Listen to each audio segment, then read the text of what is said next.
Attorney Ricky Tumutorgo, nagtataguyod ng katotohanan, nakikipaglaban para sa bayan. Mga kabunyog, mga kababayan, magandang araw po sa inyong lahat. Welcome po sa ating bagong segment, Rapido, ni Attorney Ricky Tumutorgo. Mga kabunyog, ito po, rapiduhin nga natin itong anong ito. Posible daw magkaroon ng galawan para palitan bilang Senate President si Soto. Yan mga kabunyog ang galing mismo yan kay dating Senate President Franklin Drilon. Hindi ito si dating Senate President yan na Franklin Drilon.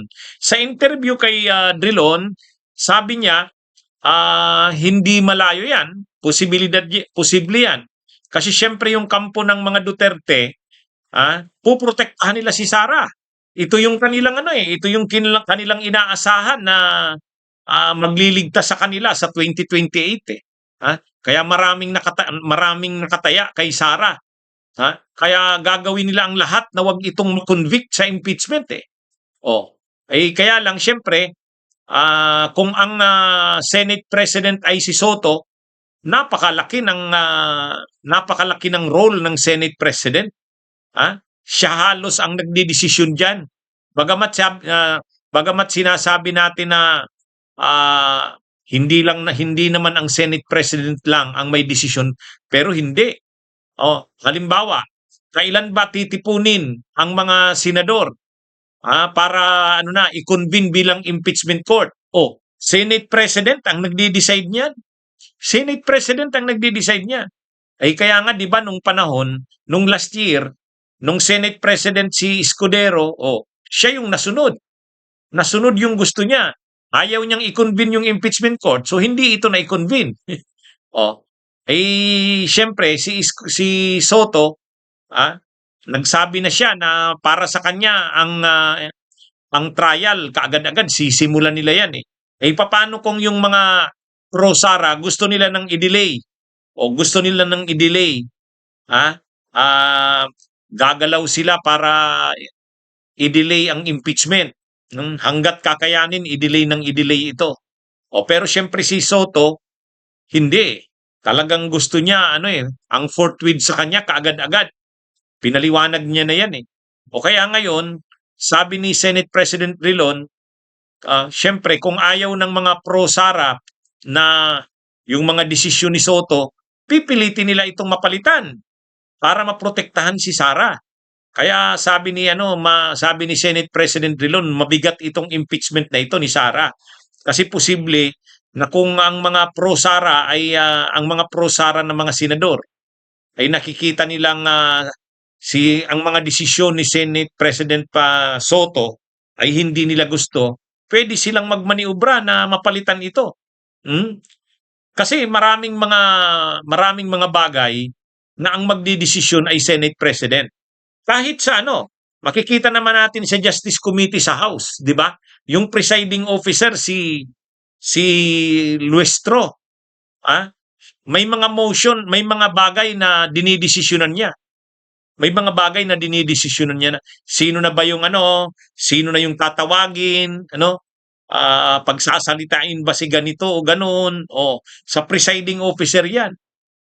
Kaya nakita natin doon sa Justice Committee, napakalaki ng kapangyarihan ni presiding officer Beatrix Lustro. Ganon din sa Senado. Maraming mga maraming mga bagay diyan na didesisyonan ng Senate President bilang presiding officer. Kaya pag nakita nila na si Soto ay nahihirapan sila kay Soto, baka posibleng magmaniobra ang mga pro Duterte para gapangin na mapalitan si Soto.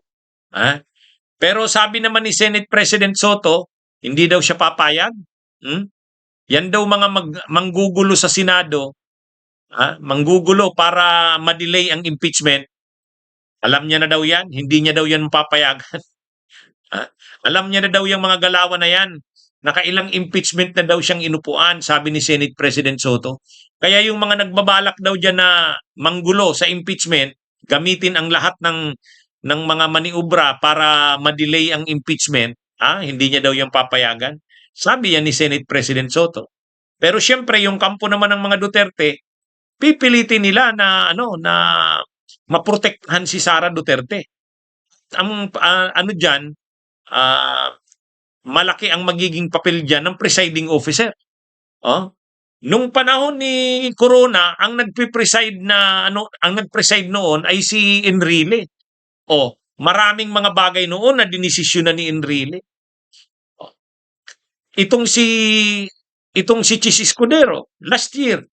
O kaya nga ang nagulo yung impeachment ni Sara noong 2025 eh. Kasi matigas ang ulo ni Chis Escudero. O, ngayon naman, si Senate President Soto. O syempre, ano yan, kung ano yung tama, gagawin yan. Kaya lang syempre, yung kampo ng mga Duterte, yung mga pro-Sara, gagawin din nila yung lahat para maprotektahan si Sara. Kaya sabi ni Senate President Soto, sabi ni dating Senate President Franklin Drilon, dapat wag magkampante si Senate President Soto. Kasi posibleng gapangin yan. Posibleng gapangin yan ng mga pro-Duterte. Lalo na pag nakita nila na delikado na si Sara. Delikado na si Sara. Siyempre, para maprotektahan si Sara, kailangan ang Senate President na magpe-preside sa impeachment, kakampi nila. Tinangka na nila yan noon kay Loren Legarda, hindi nga lang nagtagumpay. Pero siyempre ngayon, susubukan uli nila yan. Sabi ni dating Senate President Drilon, susubukan yan. Kaya ito, kapag itong mga kampo ng Duterte ay nakita nilang nahihirapan sila kay Soto, posibleng maniubrahan nilang mapalitan ito. Pero sabi naman ni Senate President Soto, alam niya na yan. Sabi din ni Senate President Pro Tempore Ping Lacson, alam na nila daw yan. Alam na daw nila kung paano ika-counter itong mga pro-Duterte na posibleng manggulo, i-delay ang impeachment. Pinag-aralan na daw nila yan. Actually, habang nagsasalita si Senate President Drilon, parang naiisip parang si Marcoleta ang tinutukoy. Di ba nag-warning na kasi si Marcoleta? Haharangin niya daw yung impeachment. Pagdating pa lang daw sa Senado, tatanungin niya na daw, anong legal basis niyan ng impeachment na yan? Kaya nga nag-warning na rin si Senate President Pro Tempore Ping Lacson kay Senate President Soto, Ispi Soto, bantayan mo. Si Marcoleta, nag-warning na kung anong gagawin niya. Sigurado, guguluhin niya ng impeachment. Sabi naman ni Senate President Soto, handa daw siya dyan. Kaya talagang magiging matindi ang balitaktakan ito ng mga pro-Duterte at anti-Duterte sa loob ng Senado sa impeachment na yan. Abangan natin yan mga kabunyog, mga kababayan.